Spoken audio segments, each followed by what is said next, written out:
নুকে এই ইয়াগুদ্দু মিন আবসারিহিম বুঝাতে গিয়ে তিনি তাকে বলতেন যে হে আলী লা তাত্তাবিউন নাদরা, তুমি তোমার দৃষ্টিকে কি করো, ফিরিয়ে নাও। দৃষ্টি যা চায় দৃষ্টির আনুগত্য করো না। লা তাত্তাবিউন নাদরা ফাইন্না লাকাল উলা ওয়া লাইসাত লাকাল আখির। কারণ তোমার প্রথম দৃষ্টি এটা তোমার হতে পারে, কিন্তু প্রথম দৃষ্টি দেওয়ার পরে ভালো লাগার কারণে তুমি যে দ্বিতীয়বার তার দিকে তাকাবে এটা তোমার না। ওয়ালাইসাত লাকাল আখির, এটা তোমার পক্ষ থেকে না।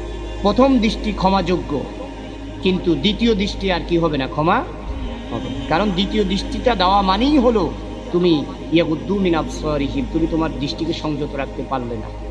তুমি তোমার দৃষ্টিকে যেভাবে আল্লাহ তাআলা দৃষ্টিকে সংযত রাখার কথা বলেছে তাকে তুমি কি সংযত রাখতে পারলে না। আল্লাহ রাসূল সাল্লাল্লাহু আলাইহি ওয়াসাল্লাম বলেছেন যে আজমানু লি সিত্তাতুন মিন আনফুসিকুম আজমানা লাকুমুল জান্নাহ, তোমরা আমাকে 6টি জিনিসের গ্যারান্টি দাও, আমি তোমাদেরকে জান্নাতের গ্যারান্টি দেব। দেখেন হাদিসটি কত চমৎকার। আল্লাহ রাসূল